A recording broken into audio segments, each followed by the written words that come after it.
Hello and happy 2026. So I'm a little late to the party because it's, the middle of January, but I am going to be filming a reading wrap up for all the books I read in 2025 today. So in total, I read 20 books. 3 of them were for my job, and that leaves the rest, 17, were picked by me. So I thought we could start with the 3 I read for work, and I did rate them and put them on my stack, so we'll talk about those. And then I'll go through all the other books that I read, and I'm going to go through them in star order, except for the 3 I read for work. So yeah, let's just do it. For context, I'm a teacher. I work in ESL, which is English as a second language. And in this past 12 months, the district I've been working with has had me in a couple different roles. So I read different books depending on the role I was in and the population I was serving at the time. So the first book, I only own one of them, so I have sticky notes for the others, but the first book I read for work was Accidental Love by Gary Soto, and it's very much like supposed to be a modern retelling of Romeo and Juliet. We read it with an 8th grade EL class of newcomers and level 2s, which means students that are very much new to English, can't read or write proficiently or speak in English proficiently yet, but this was cute. I will say for modern retelling though, it's modern for the 90s. So like for a classroom in 2025, not super modern, but still cute. The kids enjoyed it. I gave it 3.25 stars, and I would read it again with a class. And I would definitely read this with an 8th grade class over Romeo and Juliet any day of the week. The other 2 books I read for work was 39 Clues, The Maze of Bones, which is a graphic novel version of it, and I gave it 4 stars. This was for a summer program. It was for a group of incoming 6th graders. I thought it was great. The summer program I was working with was focusing on students that really struggled in literacy, so having this be a graphic novel was perfect for them. I thought it very much captured their attention. The storyline was fun. The images were good. And I love that it's the first of a big series, and hopefully it can be a great gateway book for our kids. So 4 stars, highly recommend. Honestly wish I had a copy of it, but it's okay. And then the other book that I read was, here's his sticky note, The Adventures of Don Quixote, and I read this with a 5th grade group. This is a cute little novella. It's the children's version of Don Quixote, so if you're familiar with the original, please don't think about that. This is the children's version. I gave it 3 stars. Not my cup of tea, but the kids really liked it, and that's the main goal. So those are the 3 books I read for work, and now we can get to the good stuff, the 17 books I picked for myself. So out of all 17 books, the lowest rating I gave was 3 stars, and honestly, I think that's awesome. I didn't get as many 5-star reads as I wanted, but I have a ton of 4-star, so that feels really good. And there are only 3 books in the 3-star category, so let's get into them. The first is Mismatched. This was cute, but I really, really wanted this to be more like Heartstoppers, and it just wasn't, but it was recommended to me because I liked Heartstoppers, so I know that I didn't give it a great chance, but I tried. I will say, illustrations, awesome. The illustrator, who is this? Isadora Zaffarino. She's great. Her artwork, phenomenal. I would totally read another graphic novel that was illustrated by her just because it was illustrated by her. Then my next 3-star was Fear Street, an R.L. Stine book. This just hit the spot. It wasn't great. It wasn't perfect.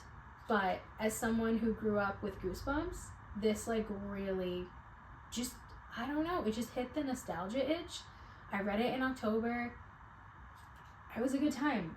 Will I read another one? Honestly, probably. And it wasn't even a 4-star read, but I might read another one. And then the final 3-star was this little novella. It was my last book of the year, and it's called Jack Frost. Cute little Christmas novella. It's a little too cliche, which sounds so bad because I knew it would be cliche as soon as I picked it up, and I should have just accepted that. And maybe this is harsh. This 3-star might be a little too harsh. I will admit that. Next, we have my only 3.25 star book of the year, and this is Loveless by Alice Osman. So she did write the Heartstopper series. This I spoke about in my book reading bingo video, I believe. So I will keep it very brief, but she did a wonderfully beautiful job of representing, I think, asexuality and aromanticism asexuality and aromanticism as someone who is a straight woman. I felt like she did a really beautiful job of presenting another perspective, and it is definitely one that I would recommend for older students, like high school and into college, especially if they're questioning their sexuality. I think this is a really nice conversation about it. Or if maybe they have a friend that falls into this category. So, great. All right, the next two, these are 3.5 stars, and they are wildly different. So the first is 145th Street by Walter Dean Myers, and it is an anthology, just a collection of short stories. I liked it. It just didn't move fast enough for me for an anthology, which is weird, but I think it's because I liked some stories better than others. Overall, I think it's still worth a read, and I do think there's a lot of really good stories in here that are very much good standalone. Like, when I read a book like this, I think about it through the eyes of an educator, and there are some that I would pull out here and want to teach, but not teach the entire book. And that's okay. There's a lot of value in that. This book, I tried to film a video with this book, and I crashed out and literally deleted all of it. This book, None Shall Sleep by Ellie Marnin.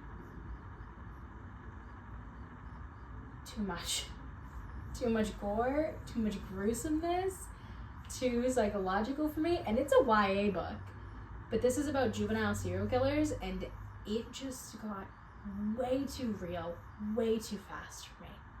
So, quite frankly, I wanted to DNF that one, but I couldn't because the writing was so good. I will tell you, her writing, beautiful, phenomenal, and she really did her research for this.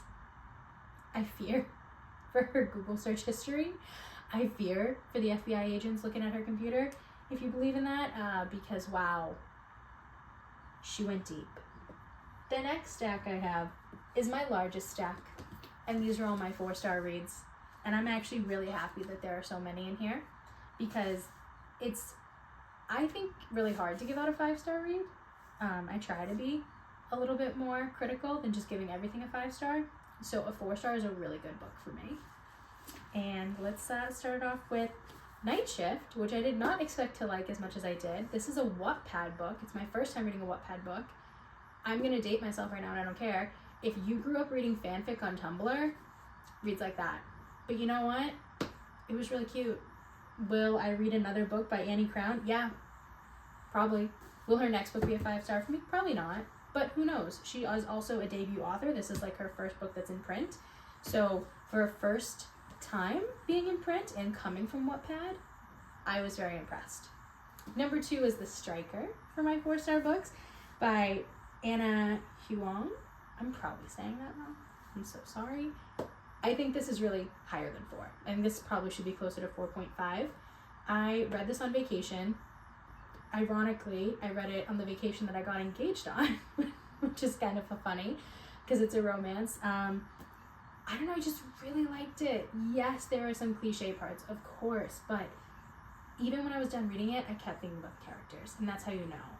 That's how you know it's going to be a good one, right? Like, I think this should be 4.5. Then we have Take Me With You When You Go by David Levithan and Jennifer Niven.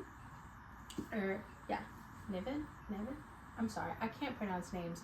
This was really cool. This is about family, lost family, chosen family, connection, and I really enjoyed the way it was written. There's letters and emails, and that was really cool to see inside. It was not a 5-star read for me because there were some parts that just let me down a bit, which is like awful to say, but 4-star read, so still worth it. Then I had She's Gone by David Bell.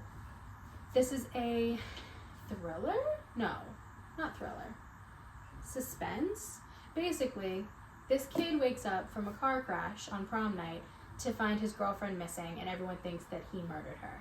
And he has no memory of what happened the night of the accident, so he's trying desperately to like pull his memories back while the whole town is like, you kill her. Really great book, really well written. Was just disappointed in the ending. And like, once again, is it a bad ending? No, but because I was disappointed in the ending, I took a whole star off. Maybe that's a little cruel. Then we have the Hex Girls, a Rogue Thorn as a Scooby-Doo kid. I loved seeing the Hex Girls in a novel. 4 stars. It is a total YA novel. It is novelty. It is nostalgic. It hits all the things that you want. Also read this in October, like the R.L. Stine one, so just really felt that Halloween vibe, but not a perfect 5. Would I read another book by this author? Yes. Would I read another book by this author about the Hex Girls? Absolutely. So here's to hoping she writes another one. Next, we have the 4.5. These were so good. We have The Long Game by Elena Armez. This was my first book by her, and I think I need to read almost all of them, maybe everything she has ever written, because this could maybe be a 5-star. I still think about this world. I still think about these characters, and I loved it. There were moments that I didn't love, and it took me a bit to get into it, but once I was in it, I was deep in it. Next, we have Dating and Dragons, and this is not a sequel, but the second book of like its collection. These stories don't go together, but this author, oh my gosh, Christy Boyce, has written a couple different D&D YA romances. So the first one was Dungeons and Dramas. Loved that.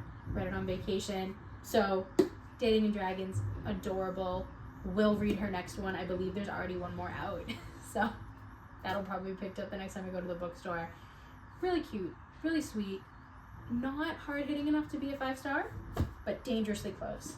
And then this one is You Were Here by Corey McCarthy. Very random. I found this at the used bookstore. I've never heard of this author. I have never seen anything else he's written. This is about JC, a girl whose older brother passes away doing an extreme stunt, and she is basically chasing an adrenaline high by doing the same stunts in the hopes of getting closer to him again. Really good. Really like how it talks about grief in a different way, and the book has different perspectives on it. Like there's different point of view narrators, which I absolutely love. So, one last point. One of the characters doesn't talk much, so his stories are in graphic novel form, and I love that. That was a really great touch. Finally, my 5 stars of the year. There were only 3 of them, but oh my god, are they good. So we had Nothing Like the Movies by Lynn Painter. I absolutely adored Better Than the Movies, but this is, I fear, even better than Better Than the Movies. She aged her characters beautifully. She talked about grief in a beautiful way, and she just made it fit so well. Like, I think this might be the best sequel I've ever read. And yeah, read both of them. Read the duology. It's so worth it. Next, we have The Things a Brother Knows. This was a reread for me, but like 10 years later. So I first read this book when I was a substitute teacher, and it just, it was good the first time around, but I didn't remember as much of it as I thought I did. I reread it also for my reading bingo challenge, and there's something really hard-hitting about it, because the first time I read it, was it 10 years ago? No. But the first time I read it, I was the age or 1 year older than the older brother in this book. And now, as someone, he's 22, he's 21, I was 22 when I read it. Now, as someone who's 30, I have to say, rereading it and reading about his experiences at war as a 21-year-old and knowing what I know now at 30, and I read it at 29, wow. This author did a great job. It's heavy, but it's so worth it, and I think she does it in a really, or not even she, I think it's Dana Reinhardt, she does it in such a way that makes it accessible for young adults and students, and I really, really appreciate that. So yeah. Finally, fourth wing. The first fantasy book I have ever liked, my gateway to fantasy.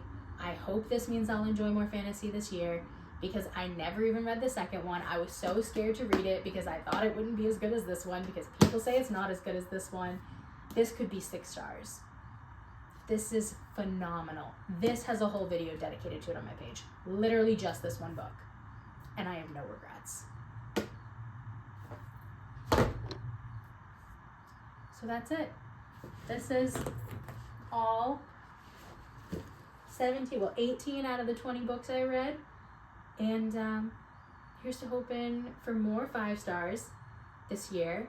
And I would like to also have nothing less than a 3-star.